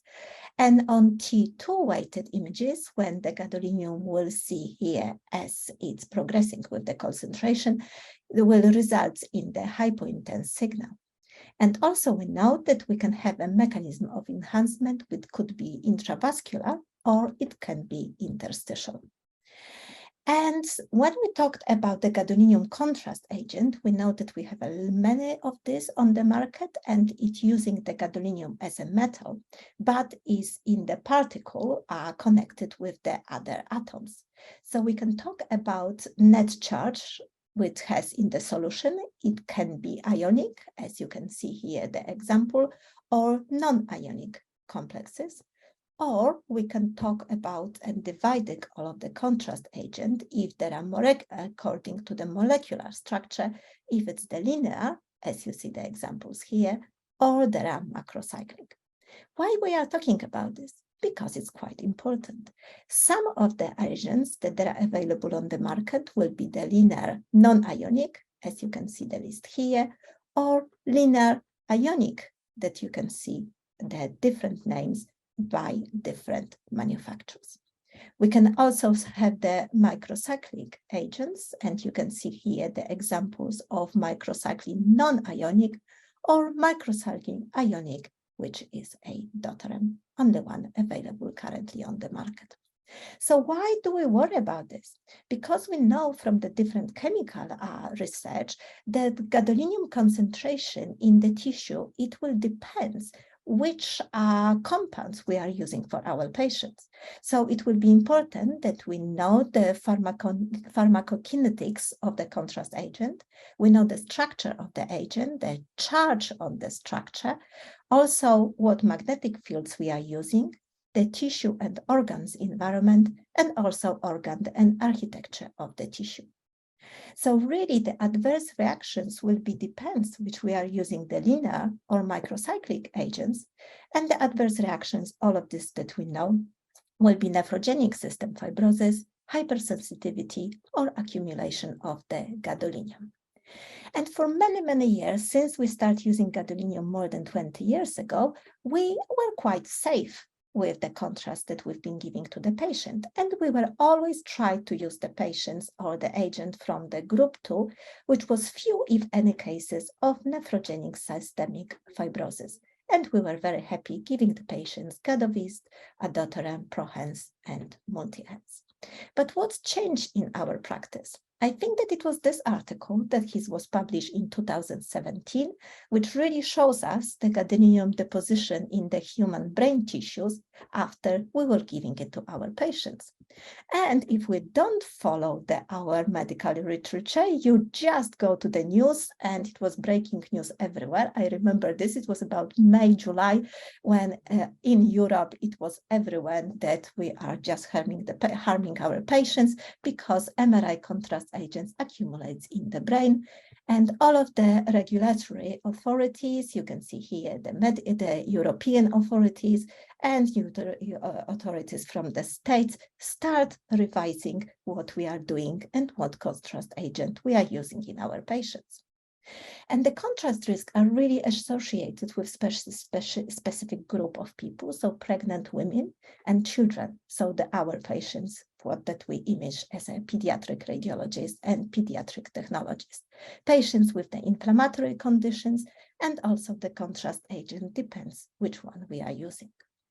So why children, especially the neonates? Because we know that the normal eGFR value in neonates is much, much lower than in the adults because the kidneys are not as mature as in the adult patients. And you can see here the difference between the eGFR value in the neonates and also in the premature infants. So how important it is. So we just need to remember when we give the contrast to our little patients. So current recommendations, I think from all of the authorities, through all of the countries and continents, is to avoid using gadolinium contrast agents if possible, minimize repeat gadolinium enhancement contrast study when possible, and increase the time between the studies, but at the same time, do not stop or defer necessary contrast MRI examination. So it really depends from us when we are going to use the examination or not. So thankfully, with the development of different techniques and the new machine, we have a different toys to play with in MRI field. So we have various new sequences for better soft tissue visualization and characterization. And I hope that I will show you a few examples in a minute. We can use the arterial spin labeling. We can use the time of flight, phase of contrast to avoid using the gadolinium and contrast agents. We can do spectroscopy, or we can use the SWI sequences. So let's have a look through a few examples. Neuroimaging, MSK, and oncology imaging. I think that this is the biggest three fields that we are using in pediatric radiology. So what's happened with the neuroimaging? You all know the standard sequences T1, T2, and FLAIR. And we really see all of the abnormalities that we can identify in the brain on these three sequences. So why are we using the contrast enhancement? Because it will show us the visualization of the lesion better. But is it important to take a risk just to see it better? So when we're using in the neuroimaging, is really looking at the extension of the lesion and satellite or the other metastatic disease, because this will influence how the patient is treated. But at the same time, we need to consider if this is for the surgery, is definitely, do we need to use the contrast if the patient is going to be treated with the chemotherapy?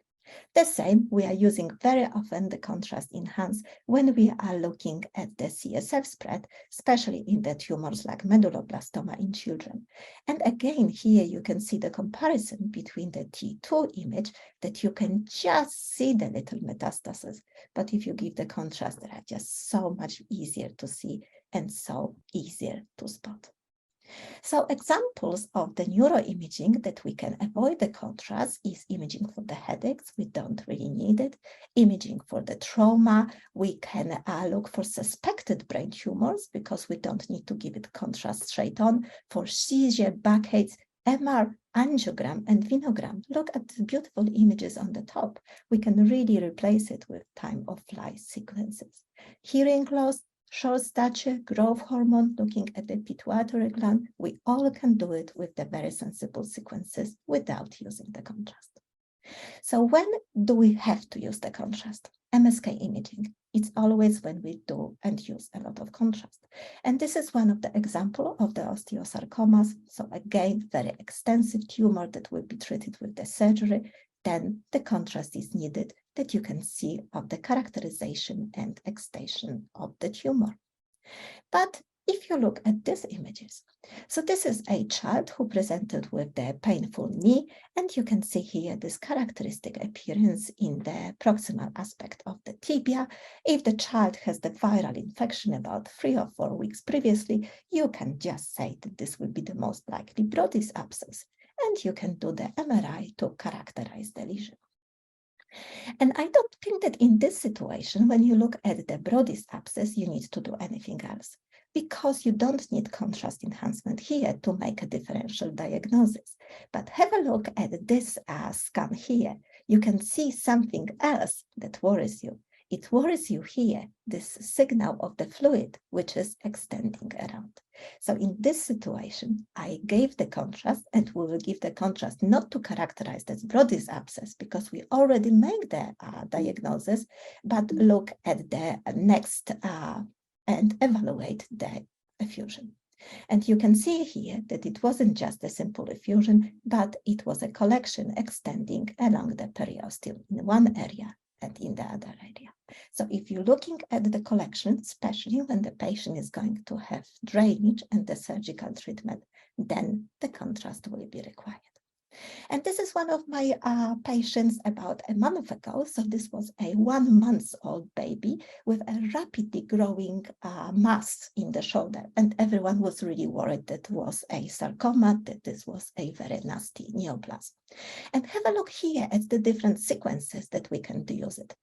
So this was a standard T1 sequence, and you can see it here that it's not very good quality study because the baby was moving and also because the baby was premature and 1 month old. You really didn't have much of the signal that you can do from your sequences. But if you do the star image, you can see it much, much better. But what's happened if you start using the new sequences that we have in our MRI machines? And you can see here T2 blade sequence, the same patient about 5 minutes later. Look how beautifully you can look and have a characteristic and details of the mass. It's only because the sequence is much, much faster. So it means that if we are using the fast sequences, we can have a better details. So you can see it here on the blade images, or if you can see it and use the Dixon images, you can see the 4 sequences or 4 pictures straight during the one acquisition time. And you can see the differences on the Dixon fast saturation T2 with depends. So we've done the scan and found that this is very complex cystic abnormality arising from the shoulder. So we have to ask the question: is it a cystic neoplasm, or it's possibly the abscess, even if the patient was clinically well? And this is what we've done, that we've done diffusion-weighted images, and you can see the high signal on diffusion-weighted, low signal on DC map. So we have the information that it was an abscess. We gave contrast because we were still worried about the oncology, and you can see here this massive enhancing abscess within the left shoulder. So the question is, do we really needed a contrast here? Probably not. And I gave contrast to someone who was 1 month old and premature. So hopefully I didn't cause any problems. But I think that we have all of the information and sequences before. Then where else do we use a lot of MRI in MSK imaging? In the rheumatology. And very often we can see a beautiful images in the early stages, and you can see the edema within the wrist, you can see in the foot, we can see the early erosions here and there. So the question is, do we need to give contrast? Often we give the contrast to look at the involvement of the synovium and the tendons, and you can see here really beautiful pictures of the synovial thickening and around the tendons. Yes, we have beautiful pictures, but they are all peripheral joints. So if we do the ultrasound, we have exactly the same diagnosis. Very often we use a contrast to look at how the synovium behaves in the patients. And you can see here this very, very big thickenings around the knee. And this is often we use it because we use the scoring system for MRI of the knee to direct the treatment of our patients. But do we remember that enhancement depends on the time when we scan the patients after giving contrast? So it may happen that if we give the scanning 2 minutes or 5 minutes, we will have a completely different enhancement. So it may be better to look at the thickening and the general appearance of the synovium instead of giving contrast. So this is something that we need to explore. And using contrast for the progressive changes in rheumatology is very, very helpful. So this I will keep it there.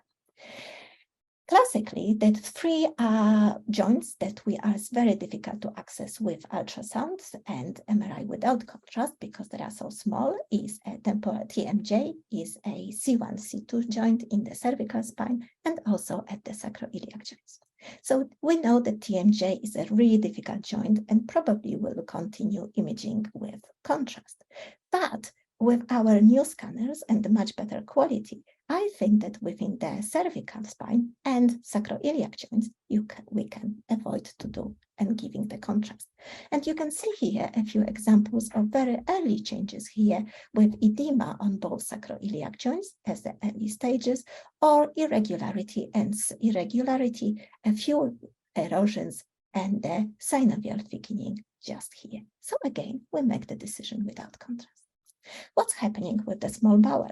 Traditionally, we were doing contrast and giving contrast to all of the patients with the Crohn's disease. And you can see it here that we can really, really nicely visualize all of the wall of the small bowel and the mesentery with contrast. But looking back, if you look here on the T2 Haste image, you can see all of the changes. You can say, okay, maybe I can evaluate the small bowel wall very well, but what about the mesentery? But we can play with the new sequences, and the other sequences, we don't need contrast. Look at the trophy image. If we don't see it on Haste because it's such a quick sequence, you can see all of the changes within the blood vessels and a surrounding mesentery on the trophy. So again, contrast is not here required. And examples on the diffusion weighted images, because our diffusion sequence is getting better and better on the new scanner. And this is the example of one of the teenagers. You can see here the thickening of the wall in the terminal areas. And yes, it's very beautifully demonstrated on the contrast, but the signal characteristic is abnormal on the diffusion weighted study, and we don't really need to have contrast to have the diagnosis. And this is something what we start doing in my institution after big news about the toxicity, that we are doing the T2 study, but we are also using a heavy fat saturation T2 images, which will really shows the abnormality really well on the terminal ileum. And we don't really need to give the contrast because it doesn't really give us any more information. And if you look at the abnormality here, you can even see the difference between the different layers of the mucosa and involvement, which is characteristic for Crohn's disease. When I will give the contrast in the small bowel MRI, I will give it when I look for the fistula formation, for the abscess formation, especially in the patients that will require surgery, for pre-surgical assessment of adhesions, or when I evaluate polyp and the small focal lesions. So what's happened with the chest MRI? We are using it more and more often. Previously, chest X-ray and the chest CT was our gold standard. But when we are using all of the new sequences, especially with the blade acquisition, you can have a very, very similar pictures of the lungs in comparing with the CT. And this is a few comparison between the T2 blade, T1, and the PD blade. Really pretty images. We really don't need to have contrast in this patient.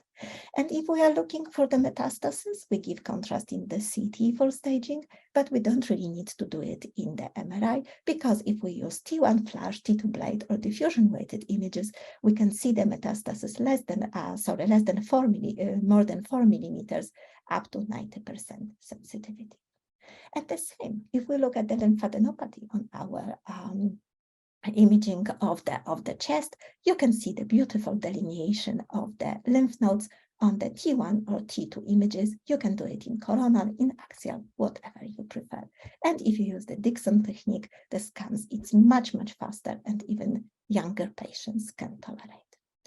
And if we have the lesions in the chest wall, or here as an apex, again, new sequences really delineate the lesion really well together with lymphadenopathy, and contrast is not required. So let's look at another primary lesion, because we use our MRIs very often in oncology. And really what we are looking, you can see here the big lesion, which is arising from the kidney, large Wilms tumor. And another few examples. On the top, you have lesions without contrast, and on the bottom, when the contrast is given. So really, it doesn't contrast give us any more information in this patient that we already know from the standard sequences. The most important sequence for me will be the diffusion weighted image, because then when you look at the signal characteristic, you can see and monitor the response of the tumor to treatment. It's much more sensitive than contrast enhancement. And this is one of the examples of one of my patients with the rhabdoid tumor, which was here in the apex. And you can see the pre-treatment study of the whole body and post-treatment study. Yes, the lesion has decreased in size So it's a partial response to treatment. But what we can see it here, that the signal on the diffusion weighted images has completely disappeared. So all of the changes that we have it here is a fibrotic tissue without a active malignant disease. Again, WV, diffusion weighted image help us very well. What is really good and what is really important, what we need to know in the evaluation of the primary lesion is the extension of the lesion. But again, with the good quality scan, as you can see it here, you can see that capsule of the tumor is intact, but here you have a small nodule which is extending into the side. Or on this study, when you have a large Wilms tumor with invasion of the thrombus going into the hepatic, into the portal vein, which is hugely distended. And also without the contrast, you can really see a vessels which that are extending to the tumor, and which of the vessel is invaded by the tumor, or do we have a thrombotic material within the vessel. So all of this has been done without contrast. And you can see the comparison here of the different patients. So this is characterization of the vessel on the traditional sequences and characterization on the post-contrast images. And I don't think that the post-contrast study really shows us any more information that we have it before. And this is one of the angiograms study, and one is without contrast and one is with contrast. And I don't think that none of us will be absolutely sure to say which one is done with contrast or which one is without. And another couple of examples of the arteriogram and venogram, again done without contrast as a time of fly images.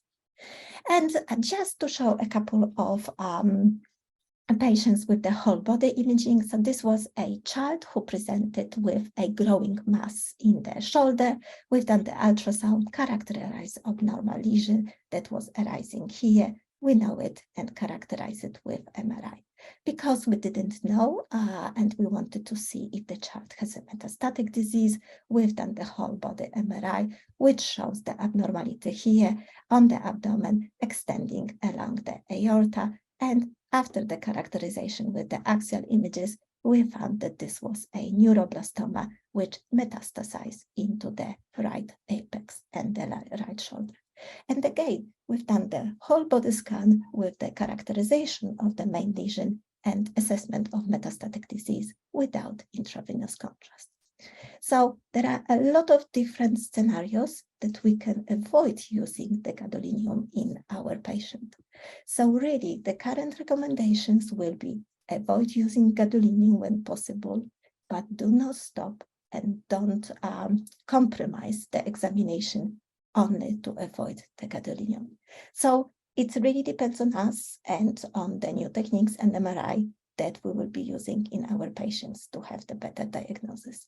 So contrast or not contrast, that really depends on us, but this is what we are here for our patients. So thank you very much for your attention. Thank you so much, Joanna. Also, I love this lecture, and because I think that we always have to keep in mind that when you do MRI is to answer a clinical question, and you have to be well, if we do this answer without contrast, we must be happy with that. And also, I think that it's very important to have a good relation with our clinicians and our surgeons to have they happy and quiet with MRI without contrast. So yes, it really depends on us. And I think the new sequence of Dixon and Blade help us. I completely agree with you, because we need to be in the same room and communicate together, really.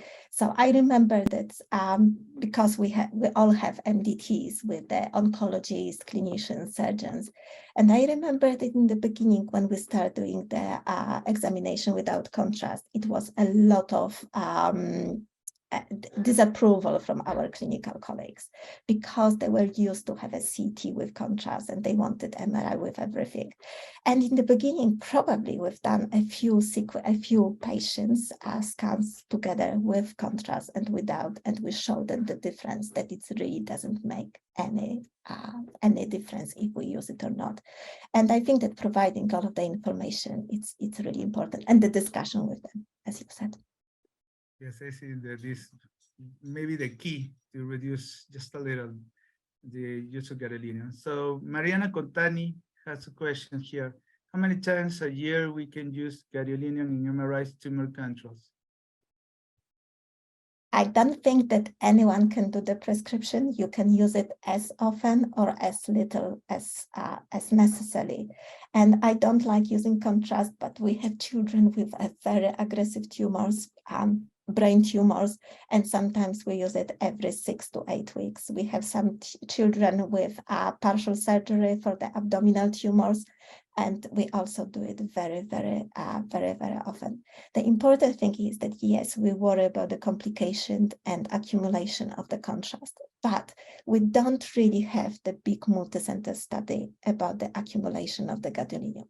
We know that the gadolinium, we can see it on the contrast in the basal ganglia, we can see it in the thalamus, but we don't really know what does it matter. Is it just changing color? And we don't know what will be the consequence of this. And also, when the child or any of our patients really, really sick, I don't think that we should worry about the complications that will happen in the future. Also, why we are using it quite often, because a lot of the chemotherapy that the children have, it's really, really affecting the family life, and also it's affecting them. They are painful, they just don't feel well. So if our oncologists will say that chemotherapy will be changed, depends on the study that we do. If the tumor is regressing or progressing, then we just need to give the contrast as often as needed.